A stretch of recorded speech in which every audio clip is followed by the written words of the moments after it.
Buonasera a tutti e ben ritrovati al Cesare's Corner. Io al solito saluto i miei nonni Bruno e Gabriella, zia Vallì, Teresina e Scandierre. Allora, il corner di oggi è un corner particolare perché mi sono appena laureato, giusto quest'ultimo lunedì, quindi rispetto al giovedì in cui andrà in onda questo corner 3 giorni fa.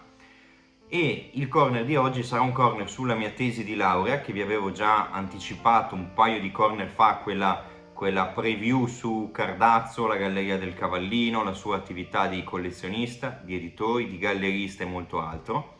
Allora vi mostro subito questa tesi anticipandovi che cosa.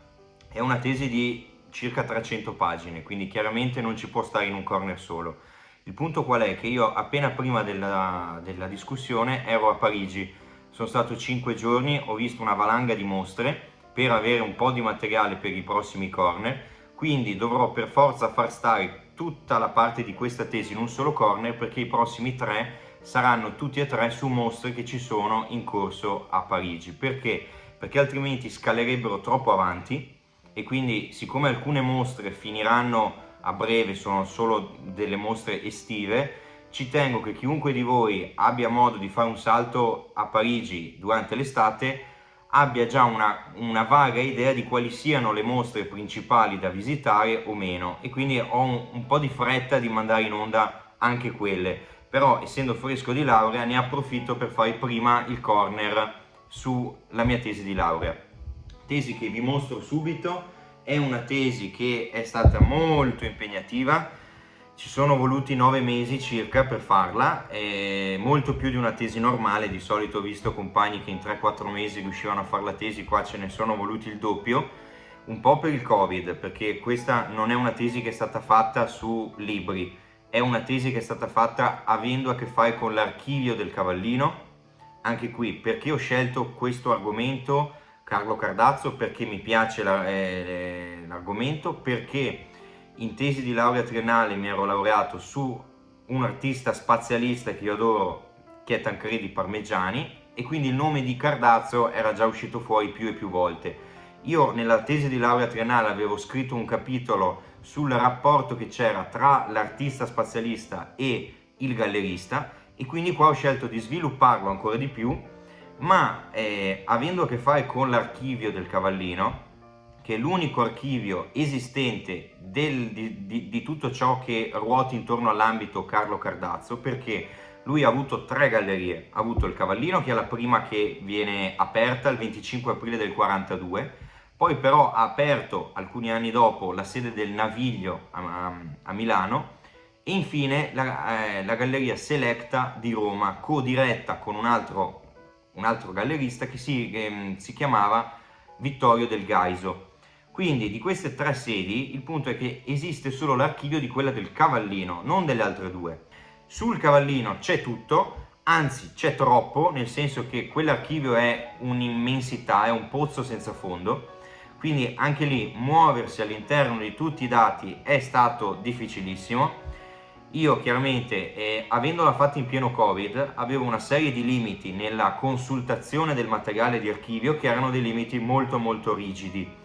Già di per sé non sono dei documenti che uno va in biblioteca, si prende il libro, lo porta a casa 2 settimane, lo legge e poi lo restituisce. No, questi sono archivi che consentono solo la consultazione interna, quindi si va lì, si vede il materiale che va prenotato tutto in anticipo, sbloccato dall'archivio, e anche lì ogni giorno c'è un limite giornaliero di documenti sbloccabili, e si vede in giornata. Poi si torna a casa e si deve riprenotare altri documenti, altri faldoni, altre cartelle per altri documenti ancora. Quindi una cosa lunghissima, molto impegnativa, e soprattutto anche là spesso si fanno dei buchi nell'acqua. Perché? Perché non tutto il materiale serve, ci sono tante cose che sono ripetitive, che sono poco chiare, magari di alcuni argomenti di cui servirebbero ancora più dati non ci sono, perché sono comunque documenti che risalgono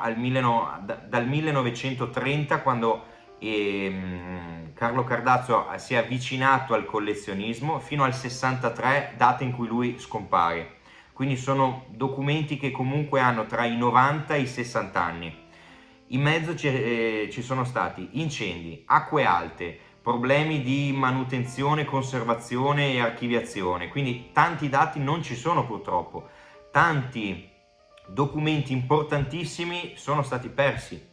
Quindi anche lì si tratta di, con i dati che si hanno, ricostruire un percorso che è pieno di zone d'ombra, che è pieno di lacune, cercare di riempirle in maniera intelligente, senza inventare, senza forzare una lettura che giustifichi da un documento all'altro un passaggio che può essere solo una teoria, ma alla fine può anche essere completamente falso. Quindi senza inventarsi storie, fare un discorso critico scientifico. Quindi c'è tantissimo lavoro da fare, quello che io ho fatto è una goccia nell'oceano proprio, però è già un passo avanti, perché l'argomento a me piaceva molto, perché chiaramente nipote di un gallerista, figlio di galleristi, eccetera, fare la tesi di laurea sul più grande gallerista del Novecento italiano è tanta roba, quindi è un argomento sicuramente per me divertentissimo. Poi si legava bene al discorso Tancredi, perché Carlo Cardazzo è stato il gallerista di tutto lo spazialismo milanese e veneziano, quindi è lui quello che ha fatto tutte le mostre di Lucio Fontana. Lui ha fatto la prima mostra sugli ambienti spaziali di Lucio Fontana, le prime mostre sui tagli e sui buchi di Fontana, poi Tancredi, Bacci, Morandis, tutti quanti gli spazialisti veneziani, quindi c'è tantissima carne al fuoco. Cosa ho scelto di fare io? Il titolo della mia tesi si divide in due titoli. Il primo è l'impresa culturale di Carlo Cardazzo, dove io scelgo il termine impresa culturale perché è una definizione che lui stesso diede di se stesso in un'intervista apparsa su Domus e poi ripubblicata anche su Epoca, quando 2 mesi prima della sua morte, lui scompare a fine novembre del 63, quindi questa è un'intervista circa di agosto-settembre. Ecco, in quell'intervista lui si definisce un vero e proprio imprenditore culturale. Perché imprenditore? Perché non è stato solo un gallerista. Quando io ho fatto la tesi triennale l'avevo incontrato solo come gallerista e credo che anche al pubblico sia noto solo per quello quasi. Il punto è che lui è stato molto di più. Lui ha sviluppato attività molto diverse tra loro, riuscendo però a metterle in sinergia e a raggiungere l'eccellenza su ognuna, che è una cosa incredibile per quegli anni. Perché? Perché sono anni difficili. Il tutto inizia all'inizio degli anni 30, finisce nel 63, quindi in mezzo siamo all'inizio nel periodo tra le 2 guerre mondiali. Poi siamo a cavallo della seconda e post seconda guerra mondiale, il che significa riapertura di tutti i fronti dell'arte dopo il periodo fascista, nazista, eccetera, e significa anche una serie di avanguardie che esplodono in quegli anni che all'inizio non erano fino in fondo comprese. Serviva quel distacco storico, quel senno di poi che arriverà molto dopo la sua scomparsa, ma lui c'era già arrivato in anticipo su tantissimi nomi. In più sono gli anni del fascismo, quindi tante attività in ambito artistico erano bloccate. Cioè lui come collezionista è stato uno dei primi a comprare Modigliani, artista ebreo che non si poteva comprare in Italia, non si poteva esporre in Italia, eppure lui l'ha fatto. Come editore ha pubblicato sotto falso nome, una sorta di nickname o senal lo chiameremmo, Aldo Camerino, che è stato uno scrittore veneziano che si è occupato di tradurre in italiano una serie di testi che ha stampato per primo in Italia Cardazzo, tra cui Mallarmé, Verlaine, James Joyce, quindi una serie di scrittori da panico. Lui li ha ritradotti per primo in Italia, oltre a ritradurre per primo tutti i manifesti del surrealismo, ha tradotto in francese i manifesti di altre correnti italiane, è stato quello che si è occupato della promozione di tutti i manifesti dello spazialismo, che sono tantissimi, quindi un'attività non solo come gallerista, ma prima di tutto come collezionista e editore. Per la mia tesi ho scelto un ordine di sviluppo cronologico, un ordine che secondo me era il più funzionale, sia perché storicamente è quello più chiaro, più lineare, più fedele al dato storico, sia perché è stato quello più utilizzato da chiunque mi abbia anticipato, che per carità non sono tanti quelli che abbiano scritto testi o libri su questo argomento. Ci sono un paio, anzi 3 libri fondamentali, che sono il primo, un cavallino come logo, si intitola, scritto da Giovanni Bianchi, professore ora di storia dell'arte all'Università di Padova, che è uno dei più grandi esperti su questo argomento, che io ho avuto il piacere di intervistare alla fine della tesi, quindi c'è un'intervista direttamente dal più importante critico di questa cosa. Poi l'altro critico che io ho intervistato per questa tesi è Toni Toniato, che è un'icona veneziana in assoluto. Lui è stato il secondo critico della storia ad aver curato più mostre in assoluto per Carlo Cardazzo, cioè una cosa come 15-20 mostre al Cavallino le ha presentate lui, scrivendo il testo critico, curando l'allestimento, presentando la mostra, eccetera. Quindi avere quell'intervista significava avere l'opinione diretta, perché l'ha conosciuto, del critico più fedele al gallerista. Infine vi dicevo gli altri 2 libri, quali sono? Sono un libro che è stato scritto da Luca Massimo Barbero, che è il rettore e direttore anche della Fondazione Cini e del Dipartimento di Arte Contemporanea all'Università di Venezia. Lui è un critico importantissimo, avrete visto magari negli ultimi anni le mostre di De Chirico, le mostre che ha fatto a Milano soprattutto, e lui ha scritto un libro, più che un libro, un catalogo gigantesco su Cardazzo, in occasione di una mostra che ci fu circa 10 anni fa alla collezione Peggy Guggenheim a Venezia. L'ultimo testo invece si chiama Il gioco del paradiso di Antonella Fantoni, e quindi, per darvi già una chiave, il primo, questo di Antonella Fantoni, è un libro che si specializza, si focalizza esclusivamente sul collezionismo. L'altro libro invece del professor Bianchi, Un cavallino come logo, solo sull'ambito editoria. Sull'ambito gallerista non c'è nessun libro, non c'è nessuno studio specifico che sia serio, nel senso che ce ne sono tanti, ma di 30 pagine, 40 pagine, 20 pagine.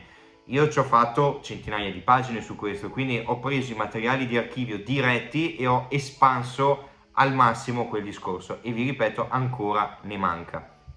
Per dire, quindi i primi 2 capitoli che ho fatto, siccome l'ho intitolato L'impresa culturale, che ho fatto 3 capitoli con 3 profili diversi della stessa persona. Il profilo del collezionismo, che vi dicevo arriva in ordine cronologico, perché secondo me in questo caso è stato l'unico ordine che rispettasse una chiave di lettura sincera. Cioè, se avessi fatto un altro tipo di ordinamento, magari un capitolo solo su Cesetti, visto che è stato il deus ex machina di tutto l'inizio, l'avvio di Carlo Cardazzo, sia come collezionista, gallerista ed editore, avrei corso il rischio di forzare una lettura frutto del senno di poi, che non volevo fare. Perché? Perché credo che in questo caso l'ordine cronologico serva a restituirvi la sincerità, le difficoltà, i compromessi di un uomo normale che si è trovato in anni difficilissimi a fare delle scelte senza sapere già fino in fondo cosa ne sarebbe stato. Allora, questa tesi io inizio con i capitoli 1, 2, 3, 4. Il quarto è un capitolo solo sulla Galleria del Cavallino, che è insieme al terzo, sul gallerista, il fulcro della tesi. Perché? Vi ho detto, i libri principali sono sui primi 2, il collezionismo e l'editore. È stato già scritto molto, quindi io non ho avuto la presunzione di dire ora prendo questi argomenti e scrivo chissà cosa. Mi sono limitato a rimettere insieme i pezzi, aggiungere qua e là informazioni sparse, però il nucleo è ciò che era già stato scritto, quindi non c'è niente di nuovo in questi 2 argomenti. Nel capitolo 3 il gallerista invece non era mai stato scritto niente, quindi lì è veramente un qualcosa di nuovo, ma soprattutto il capitolo 4 è la bomba atomica, perché il capitolo 4 è attualmente quello che ho scritto, l'elenco più preciso, più storicamente corretto e con meno lacune. Ce ne sono, perché vi ho detto manca ancora tanto materiale da consultare, però sono molte meno lacune, molte meno imprecisioni di tutti gli elenchi che siano mai stati scritti prima. Quindi questo posso dire che il vero vanto della tesi è aver fatto l'elenco mostre di tutte le mostre che siano mai state fatte al Cavallino durante la stagione Cardazzo, quindi in 21 anni di galleria, si parla di circa 500 mostre, dove ho ricostruito qualunque cosa. Quindi è stato un lavoro folle, ci sono centinaia di pagine solo sugli elenchi di mostre, e vi dico è stata la parte più impegnativa. Però è la parte più alta, perché nessuno si era mai preso la briga di fare una fatica del genere per schedare ogni singola mostra. Vi ripeto, ci sono dei buchi clamorosi, purtroppo dovuti non a colpe mie o di chi c'era prima o di chi segue l'archivio, ma non ci sono i dati. Quindi io di alcune mostre so solo che sono state fatte, so solo che vanno da una certa data e non so quando finiscono, e non so neanche di chi siano queste mostre, perché non ci sono dati. Per andare al succo adesso. Allora, il capitolo 1, collezionista. Come inizia il giovane Carlo Cardazzo come collezionista? Allora, c'è una leggenda che è diventata un mito più che una storia vera e propria credibile. Non abbiamo una testimonianza diretta di Cardazzo, quel poco che c'è è molto fantasioso come storia, quindi non sappiamo se credergli veramente o se sia più un romanzo che la realtà, dove lui dice che era giovanissimo, inizio anni 30, si trova, fatalità, a Venezia con dei soldi in tasca pronti, un bel po' di soldi, e di fronte trova uno squattrinato Filippo de Pisis che aveva bisogno dei soldi di andata e ritorno del treno per Parigi, che costava dei bei soldi quel biglietto, e nessuno gli dava i soldi. Più che altro De Pisis sperava di vendere alcune opere del suo studio che aveva a Venezia per comprare il biglietto, ma nessuno gli compra le opere. Si fa trovare il giovane Carlo Cardazzo lì pronto con i soldi, che gli dice: guarda, io ti pago i biglietti, ma tu mi dai tutte le opere che hai in studio. E lì Filippo de Pisis accetta. Carlo Cardazzo si ritrova una cosa come 30 quadri di De Pisis, quasi tutti a tema veneziano, quindi le vedute di Venezia, eccetera, e quindi si ritrova ad essere un giovane ventenne, 25enne, con una collezione di 30 opere di Filippo de Pisis, quindi già lui si riteneva uno dei più giovani collezionisti italiani di quel livello, da zero. Lui era figlio di imprenditori, suo padre aveva una ditta a Venezia che si occupava di strade, suo padre aveva l'appalto di tutte le strade della provincia di Venezia, quindi aveva una ditta molto molto florida, e quindi lui parte da zero, da autodidatta, che non sapeva niente di arte, di storia dell'arte, di pittori, di arte contemporanea, niente, ma era un curioso. Era uno che approfondiva qualunque cosa. I primi anni era una spugna che assorbiva qualunque stimolo incontrasse. Ecco che lui si ritrova ad iniziare questa carriera di collezionista con un portafoglio molto molto ampio, quindi lui le cose che avrebbe fatto chiunque altro, lui è riuscito a farle in un decimo del tempo, perché aveva già i soldi per avviare una campagna di acquisti molto molto sostenuta.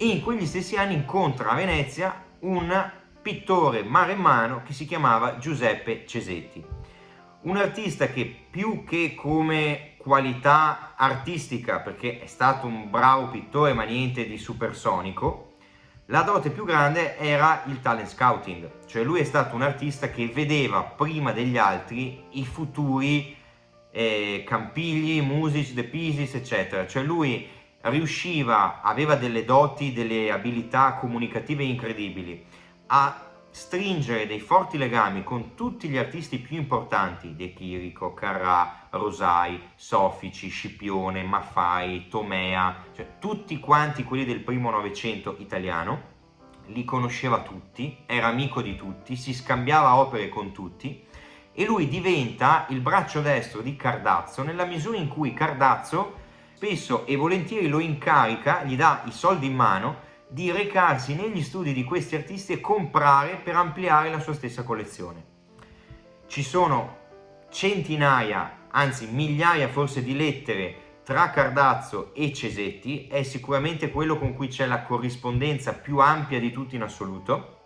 Io ho ripubblicato una cosa come una sessantina di lettere sulla tesi, tutte lettere che testimoniano, no, questi confronti, questi scambi di soldi, di opere, di vammi a prendere questo quadro, eccetera. Cesetti era anche più grande di Carlo Cardazzo, era più esperto, più avviato, più inserito in quel mondo, e in tante lettere si crea un rapporto particolarissimo tra i due, dove Cesetti dà dei consigli a Cardazzo che più che consigli sono quasi degli ordini, no? Sono quasi dei moniti. Cioè lui in un sacco di lettere gli scrive: ascolta Carlo, non andare alla mostra di Tizio, perché se quell'artista ti vede poi ti va dietro e cerca di venderti queste cose. È bravo a vendere, però guarda, questo artista è scarso, quindi non sta neanche andare alla mostra.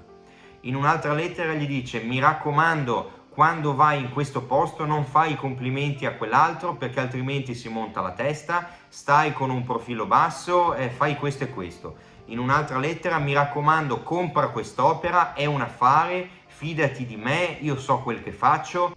Sono tutte lettere anche molto forti come tono, e Cesetti aveva questa personalità molto grintosa, e quindi è uno scambio di lettere molto molto forte da leggere.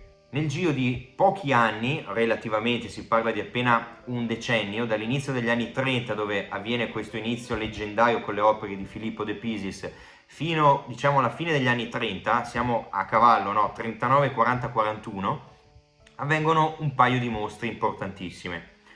Nel frattempo Cardazzo aveva collezionato di tutto e di più, ma in grande numero: 10 Campigli, 10 De Chirico, 10 Maffei, 10 Scipione, cioè grandi blocchi che comprava spesso e volentieri dagli artisti direttamente, da cui prima andava grazie a Cesetti, poi si reca di persona da Morandi, da Rosai, da Soffici, eccetera. Ci stringe un gran rapporto di amicizia. All'inizio degli anni 40 iniziano due mostre sul collezionismo italiano, mostre che oggi non fanno più. Non ho mai sentito mostre su questo argomento, sarebbero delle mostre fantastiche, cioè le mostre in cui i collezionisti italiani espongono la propria collezione e vincono dei premi. All'epoca questa era un'attività mandata avanti dal fascismo, che cercava di premiare l'iniziativa privata in ambito artistico, quindi c'erano degli ottimi premi acquisto per chi vincesse queste gare, perché erano delle gare a tutti gli effetti. E avviene la prima mostra a Roma nel 40, la seconda mostra a Cortina d'Ampezzo nel 41, in cui Cardazzo nella prima arriva terzo, nella seconda arriva secondo, dietro alla collezione della Ragione, dietro alla collezione Rimoldi, alla collezione Feroldi. Quindi no, queste erano le 4-5 collezioni più importanti in Italia. Cardazzo per 2 anni di fila è tra i primi 3. All'interno di queste mostre espone delle cose mai viste prima, espone sculture di Arturo Martini gigantesche, delle bombe, espone il pezzo top di tutta la collezione, che è il ritratto di Signora Menier del 17 di Modigliani, un'opera simbolo di tutta la collezione Cardazzo. Un'opera, vi dicevo, che in quanto di artista ebreo tanti non si fidavano a comprare. Comunque in quegli anni, metà degli anni 30, inizio anni 40, costava già tantissimi soldi. Cardazzo in alcune lettere che ho ritrascritto scrive: io non ho mai speso tutti quei soldi in un solo quadro, quindi già era consapevole di aver fatto un passo molto, molto avanti per la sua stessa collezione. Però si rende conto al tempo stesso di aver preso un'opera vincente, che lui non mancherà mai di esporre, nonostante i limiti del fascismo. Al tempo stesso, in questi anni, molta attenzione pubblica inizia a concentrarsi sul caso Cardazzo. Arrivano una serie di articoli tra il 40 e il 42 di interesse nazionale sulle principali riviste italiane del tempo, che parlano del vanto italiano di Carlo Cardazzo, parlano della collezione incredibile che ha messo su in un tempo record, perché tutti gli altri avevano creato delle collezioni che iniziavano dai nonni, dai genitori, loro le hanno sviluppate per decenni. Lui in 10 anni li ha recuperati tutti e anche superati, quindi diventa un caso italiano. Ci sono decine di articoli che parlano di Cardazzo come un vanto in tutta Italia. Lui chiaramente inizia a prendere sempre più piede, inizia ad acquistare in credibilità, e quando va dagli artisti riesce ad avere un prezzo speciale. Tanto che c'è una lettera di Giorgio Morandi in cui lui dice: guarda Carlo, se tu mi compri 5 opere, io te ne omaggio una sesta perché ci tengo a essere all'interno della tua famosissima collezione d'arte. Quindi gli artisti che quasi omaggiano opere pur di essere rappresentati in quella collezione, cioè si è creato un fenomeno di tale portata. In questi stessi anni, siamo fine degli anni 30, inizio degli anni 40, in ordine cronologico, inizia l'attività di editore. Lui si avvicina all'editoria in quale modo? Non per far soldi, lui non avvia l'attività di editore per stampare dei libri che poi vendeva, ci faceva soldi, no. Lui inizia nello stesso modo in cui aveva iniziato l'attività di collezionista, cioè per puro piacere. Lui era un sincero appassionato, un sincero cultore di poesia, di letteratura francese, italiana, inglese. Pubblica per primo una serie di libri incredibili. Io ho scritto un capitolo di circa 70 pagine su tutti i libri che pubblica, di tutti gli scrittori che pubblica, riportando in quante copie, come era fatta la copertina, il peso delle pagine, la dimensione, il tipo di rilegatura, quale artista aveva fatto le illustrazioni. Quindi di tutto quello che lui ha stampato ci sono tutti i dati sulla mia tesi, tutti quanti.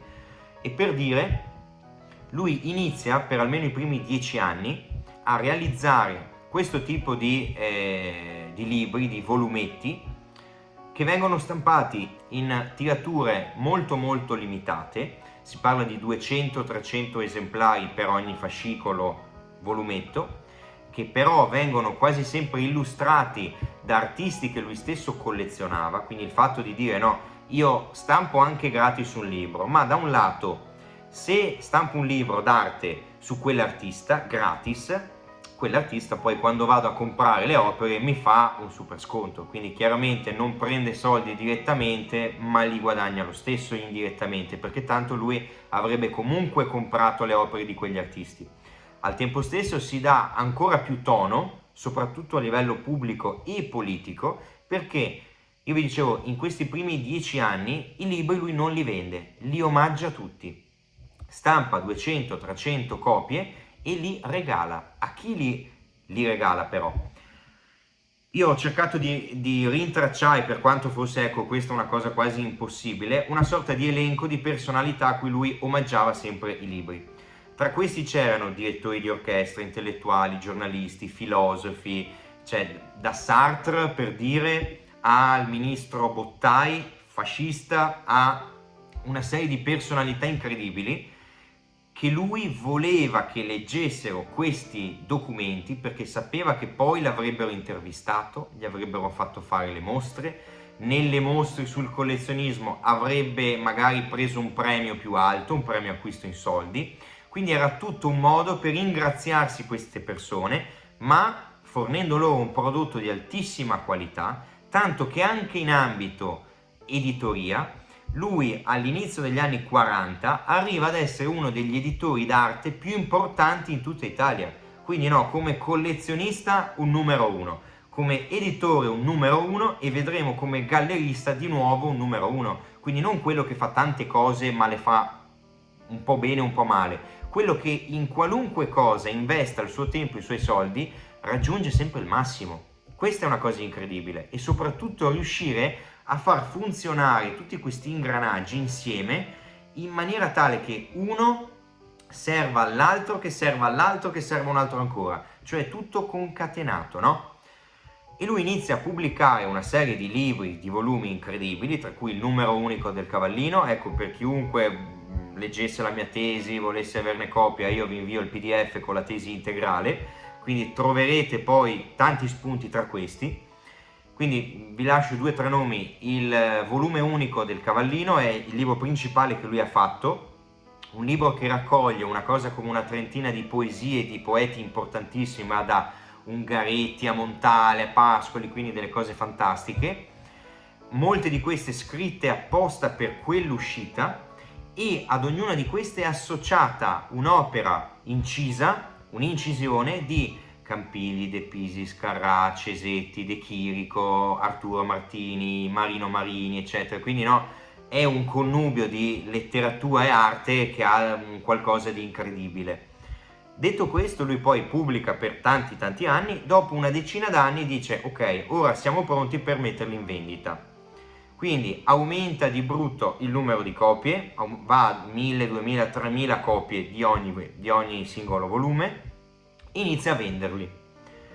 Oltre a questo però come editore che fa? Furbissimo, dice io non voglio stampare sempre dagli altri che mi costa un sacco di soldi, ho i miei limiti, non mi lasciano fare quello che voglio, eccetera. Mi apro una stamperia, compra la stamperia del Cavallino, stamperia che si trova a Venezia. Io ho rintracciato tutto quando la compra, le lettere, le fatture del comune in cui si vede quanto paga ogni singolo macchinario, quanto gli costa il tocchio litografico, quante bobine compra, quanti caratteri mobili, cioè tutti i numeri, è schedato qualunque cosa abbia comprato per quella sede. Chi assume un maestro litografo di nome Giuseppe Rosa come primo, poi un altro ancora, eccetera, e lui dice bene, ora non solo mi stampo da me tutti i libri, le edizioni, eccetera, ma visto che ci sono, stampo le opere grafiche. Lui è il primo a stampare le prime litografie di Filippo De Pisis, il primo a stampare le litografie di Campigli, il primo a stampare le prime litografie di Zoran Muzic e di tanti altri artisti, Scanavino, Fontana, Bacci, quindi una cosa incredibile, Capogrossi, Dubuffet e Jorn in Italia. Poi da amante dell'opera grafica per alcuni anni lui avrà l'esclusiva italiana di tutte le opere grafiche di Kandinsky e Miro, direttamente facendo delle mostre in Italia in cui vengono la vedova di Kandinsky, che era appena morto, viene direttamente Miro a presentare la mostra alla Galleria del Naviglio di Milano con le litografie stampate al Cavallino di Miro, quindi no, una cosa incredibile proprio. Ora andiamo all'ultima tappa dell'attività di editore, ovvero la realizzazione del padiglione del libro alla Biennale di Venezia.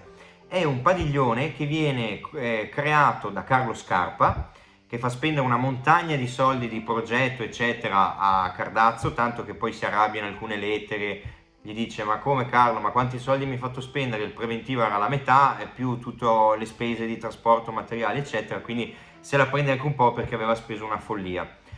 Qui ho rintracciato le lettere, i documenti della commissione della Biennale, i direttori della Biennale eccetera, in cui in pratica la Biennale nel 50 era appena stata riaperta nel 48 e quindi una Biennale di pieno fermento, Biennale in cui espongono tutti i più grandi artisti al mondo eccetera, e in cui Cardazzo dice io ci voglio essere presente, come faccio? Nessuno poteva avere una galleria dentro la Biennale, ma neanche ora c'è, nessuno poteva vendere un prodotto dentro la Biennale e lui dice bene, se io lo faccio come gallerista, nel 42 aveva già aperto la galleria, aveva già anche il Naviglio, dice questi non mi faranno mai entrare. Cosa faccio? Cerco di entrare come editore, ecco come no, un ruolo, un profilo serva all'altro e viceversa.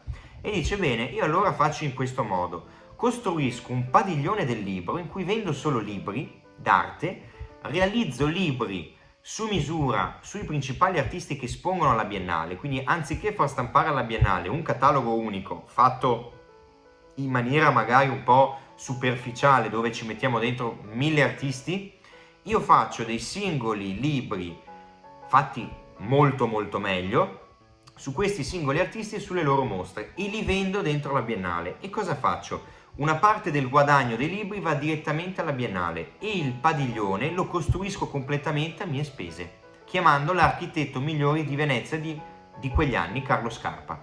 La Biennale accetta, non è che accetti subito, c'è uno scontro continuo, Marchiori che non vuole questa cosa, ce l'aveva su, ma questa è una cosa mafiosa, ma non si può fare, ma così lui ha in mano tutto, quindi una serie di scontri difficilissimi.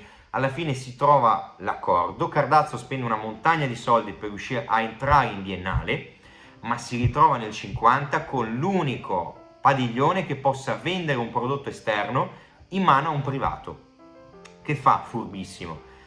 inizia a partire dal 50. Io ho fatto un confronto che mi ha suggerito il professor Bianchi, perché era un'idea che non mi era proprio venuta, anche perché il materiale era tantissimo da analizzare. Lui mi ha spiegato che Cardazzo cosa ha fatto, veramente qua è un genio. In pratica si è inventato di creare delle serate a tema all'interno del padiglione in cui presentava dei libri di questi artisti. Facciamo caso, c'è la mostra personale di Marino Marini alla Biennale con 20 opere di sculture, disegni, incisioni, eccetera, e Cardazzo che fa? Presenta quella stessa sera il volume su quella mostra di Marino Marini. Chiaramente si trova tutto il pubblico della Biennale che visita la mostra, invita l'artista a presentare il suo stesso libro dentro la Biennale. Contemporaneamente Cardazzo allestisce una mostra al Cavallino, quindi tipo a 500 metri, di Marino Marini con tutte le opere in vendita, quindi crea una sorta di specchio della Biennale, e in più che fa? In pratica espone alcune opere all'interno del padiglione del libro stesso, che era una cosa che non si poteva proprio fare, ma esponendone 3-4, insomma, glielo lasciavano fare lo stesso, chiudevano un occhio. Quindi lui riesce a traghettare il collezionismo che avrebbe comprato in Biennale, perché all'epoca dalla Biennale si compravano i quadri. Perché? Perché c'era l'ufficio vendite che a partire dai primi anni 50 va in mano a un certo Ettore Gianferrari, un gallerista è stato anche, che era il direttore dell'ufficio vendite. Lui si occupava di in pratica vendere ai collezionisti stranieri, più che di vendere, di mettere in contatto le gallerie straniere che rappresentavano gli artisti alla Biennale con i collezionisti che erano interessati, vedendo le opere in Biennale, ad acquistarle. Ecco, prima di lui Carlo Cardazzo fa una cosa molto simile. Attraverso questo gioco di mostra con 3-4 opere d'arte dentro al padiglione del libro, presentazione del libro e mostra gemella di quella della Biennale nella galleria, lui riesce a traghettare il collezionismo che avrebbe comprato in Biennale direttamente al Cavallino e gli vende lui i quadri. Quindi no, una serie di giochi, di tramacci, sfruttando il libro, l'editoria, la presentazione, la mostra e questo e quello, in pratica fa un successo esagerato. Che succede poi? Andando ora alla galleria, quindi al capitolo 3. Lui apre questa benedetta galleria d'arte. Ma che succede? Avendo collezionato un sacco di artisti, avendo pubblicato un sacco di libri, lui riesce all'inizio a chiamare a sé tutta questa gente. Quindi come gallerista lui sa già che ha i contatti con tutti i principali artisti, perché prima di essere loro gallerista li aveva collezionati e gli aveva stampato le edizioni, i libri d'arte di questi artisti.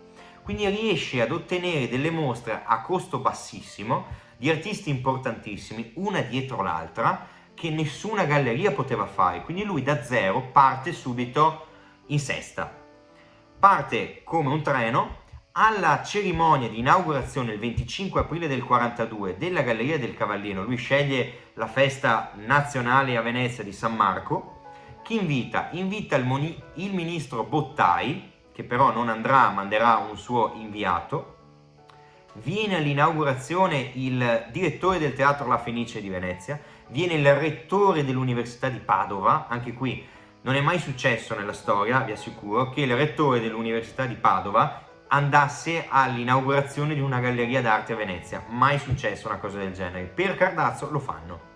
Quindi per darvi già un'idea, avendo pubblicato i libri di tanti scrittori e giornalisti, questi stessi giornalisti gli fanno l'articolo. Quindi lui in pratica sull'inaugurazione della galleria esistono una cosa come 500 articoli, ma addirittura articoli che vengono pubblicati in Jugoslavia, in Francia, in Germania, in Olanda. Ci sono gli articoli che sull'inaugurazione della Galleria del Cavallino, quindi una cosa epocale veramente.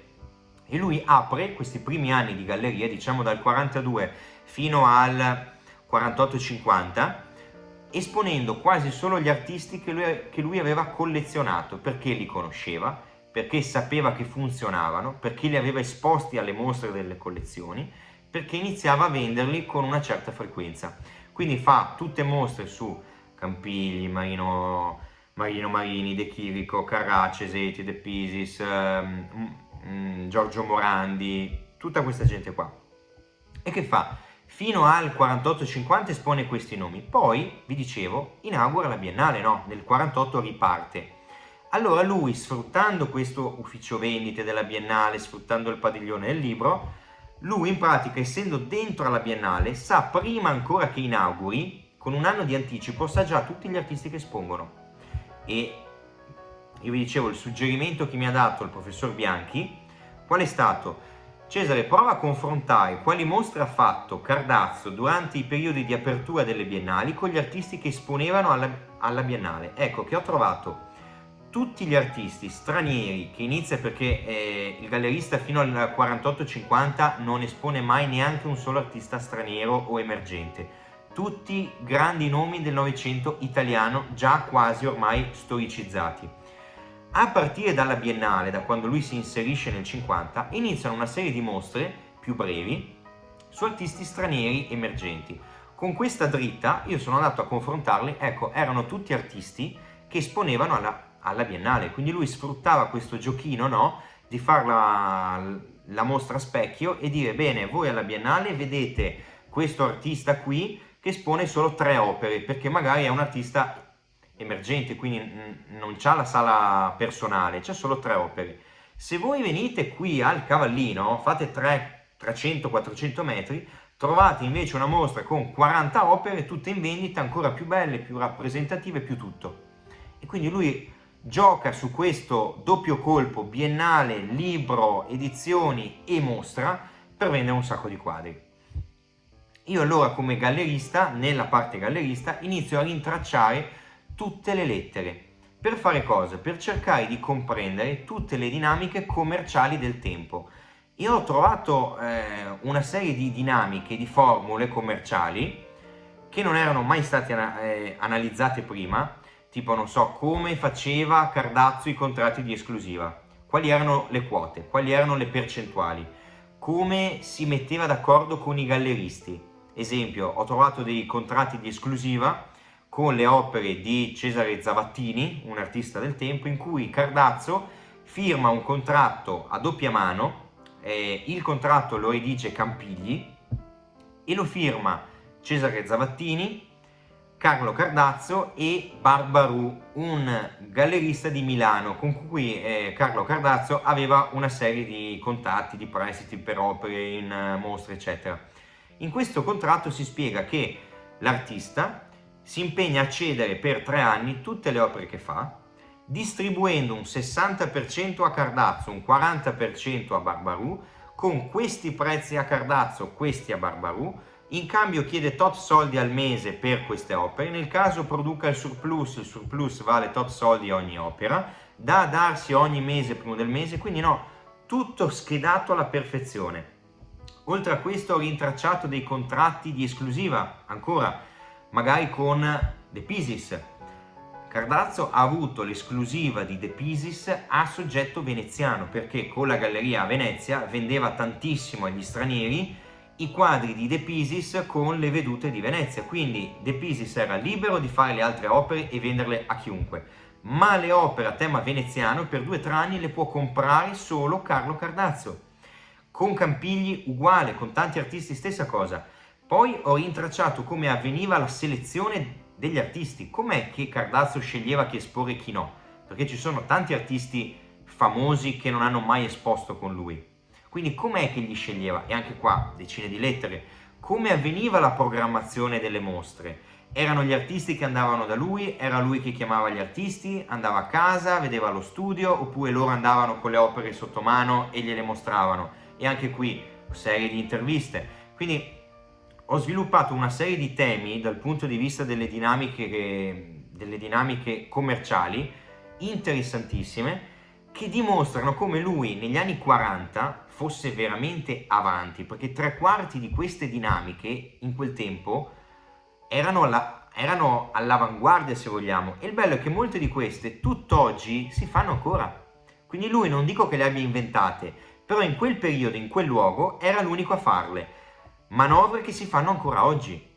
Quindi no, una cosa veramente spaventosa. Vi dico, è dura sintetizzare tutto perché ci sono 300 pagine qua, è impossibile raccontarvi tutto. Quindi vi invito piuttosto a leggerla che fate prima, solo le parti magari che vi interessano. Andando poi, infine, alla Galleria del Cavallino, quindi il capitolo 4, che ho fatto? Io ho schedato tutte le mostre.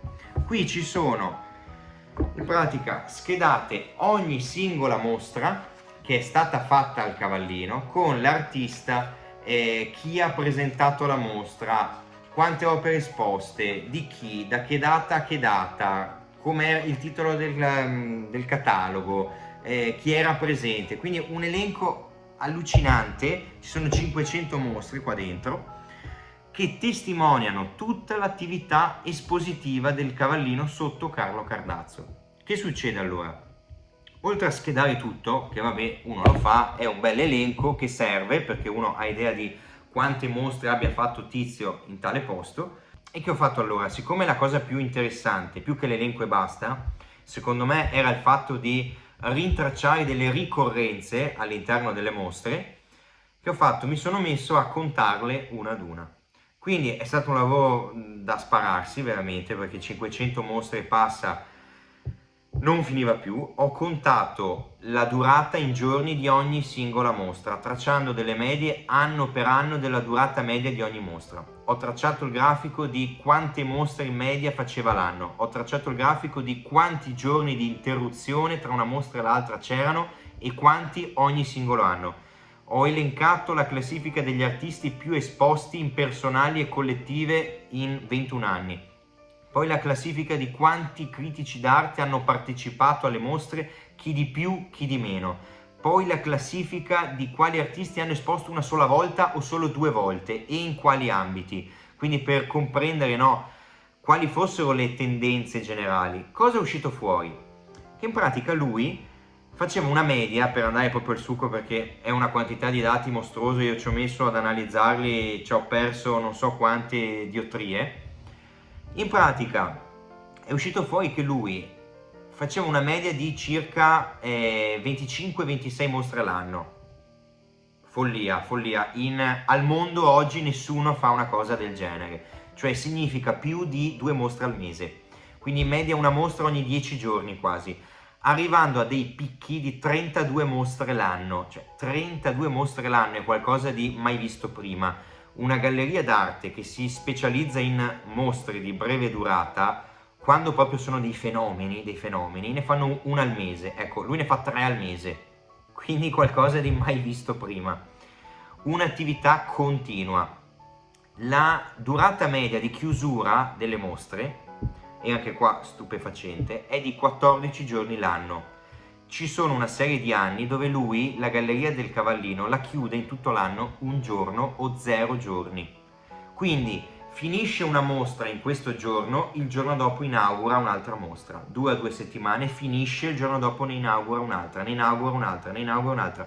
0 giorni di pausa. Quindi anche qua pensare come funzionava l'allestimento delle mostre, come fa questo a smontare una mostra intera, allestirne una il giorno dopo già inaugura e avere pronto già il catalogo, l'artista, il trasporto, cioè tutto organizzato in maniera perfetta, con l'artista presente, tante opere, tutte nuove, cioè quanto tempo prima programmava le mostre. Allora io qua mi aspettavo, non so, 1 anno prima, invece no, sono troppe mostre. 3 mesi prima iniziava la programmazione, perché lui di 3 mesi in 3 mesi, in effetti quante mostre fa? Ne fa 10 in 3 mesi, quindi ci sta come cosa, no? Quindi anche qua una roba fuori da ogni grazia di Dio. Dopo sono andato a rintracciare di queste mostre, per dire alcuni grafici, per vedere gli artisti che hanno esposto di più, come funzionava con loro il rapporto, perché è chiaro, no? Se un artista lo esponi una sola volta, è un flop, non lo esponi più. E quindi come fai? La mostra gliela fai pagare, no? Quindi lui che faceva? Fissava un prezzo, che era l'equivalente, anche qua, riconvertire tutti i prezzi del tempo in prezzi odierni per dare un senso al valore, e quindi anche quello da fare. Riconvertendo i prezzi usciva fuori che una mostra gli costava 1500 euro, quindi lui chiedeva 1500 euro all'artista, che erano i soldi che gli servivano per il trasporto delle opere, che era spese del gallerista, che gli serviva per, chiaramente, non dico l'assicurazione, ma una forma di assicurazione, perché lì tra acqua alta, trasporto sul battello, eccetera, ci vuole poco che il battello affondi e che viene l'acqua alta, ti distrugge tutto. Poi stampare il catalogo della mostra ha un costo, e l'inaugurazione, la festa dell'inaugurazione più 2 settimane di mostra. Lui chiedeva agli artisti che non avevano mai fatto una mostra 1.500 euro fissi. Chi non li dava non faceva la mostra.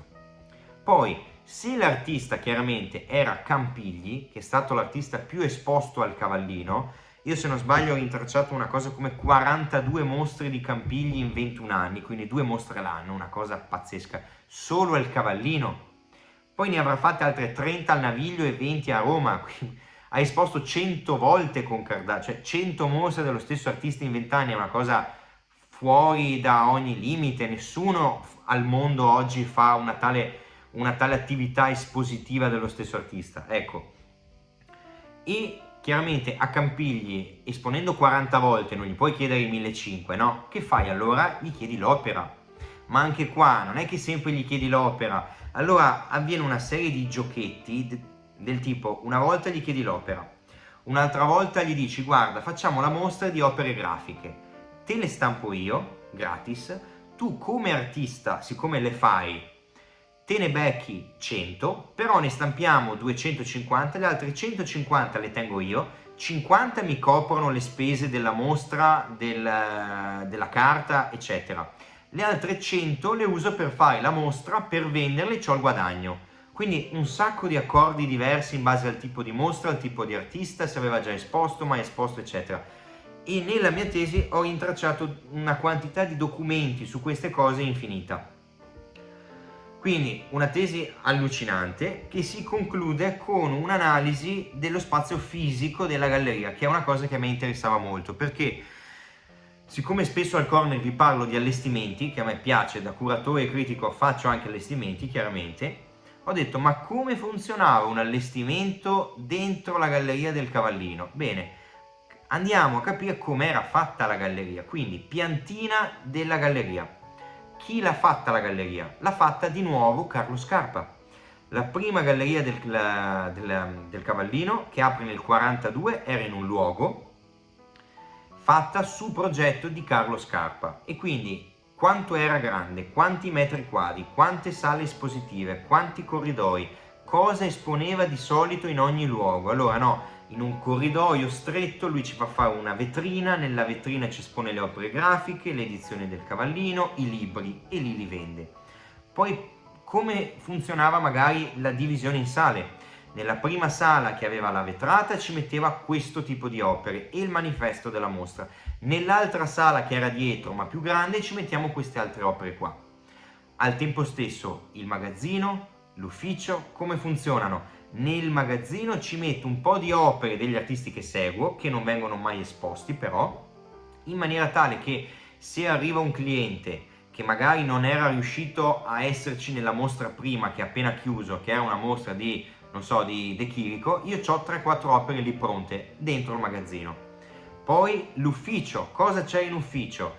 Aveva segretarie, non aveva segretarie, stava sempre lui in galleria, c'erano dei sostituti, quante ore stava, quante ore apriva la galleria, che tipo di luci aveva la galleria, chi allestiva le opere, come le inviavano le opere, le sculture, siccome siamo a Venezia, quanto pesavano in media, perché altrimenti non le puoi spostare. Cioè un'analisi di tutti questi spazi, in più con la doppia galleria, perché vi ho detto nel 42 lui ha una sede, poi si sposta, ora non mi ricordo neanche più le date, se era il 48 o il 49, si sposta in un'altra sede che di nuovo gli fa Carlo Scarpa, quindi seconda galleria, e di nuovo stesse domande di prima, stesse risposte. Quindi c'è una quantità di dati allucinante veramente. La tesi comunque è uscita molto bene, ha ottenuto degli ottimi apprezzamenti, e vi posso già dire in anteprima che è arrivata la proposta di farla diventare un libro. Quindi che succede? Io avevo in mente, anche per i nostri clienti, di farne stampare una serie di copie della tesi, ma non ha più senso. Allora chi ha fretta si può fare la copia, però a Natale, quindi tra dicembre e gennaio circa, uscirà il libro della mia tesi di laurea. Chiaramente da qui a dicembre dovrò risistemare la parte grafica, perché per una tesi ha dei criteri grafici, per un libro tutt'altri. Voglio sistemare alcune cose, non so, spostare delle immagini, aggiungerne altre, quindi sistemare quell'aspetto là. Però tra 6 mesi esce il libro, quindi ve lo anticipo già in anteprima, sono felicissimo e quindi super. Siccome abbiamo fatto un corner abbastanza lungo, io non vi aggiungo altro, anche perché più o meno vi ho detto a grandi linee tutto quello che c'era. Chiaramente su ogni singolo capitolo ci sarebbe stata una strage di informazioni in più da darvi, però chiudo qua perché altrimenti non finiamo più. Io vi ringrazio di avermi seguito, di avermi ascoltato in questo corner. È un corner che andrà in onda anche la sera, questo, perché sarà interessante, uno di quei corner senza data, che non parlando di mostre è tipo un corner opera della settimana, vediamola in quest'ottica, e quindi lo rivedrete anche a mezzanotte durante i vari giorni della settimana. Allora vi ringrazio, buona serata, al prossimo Cesare's Corner.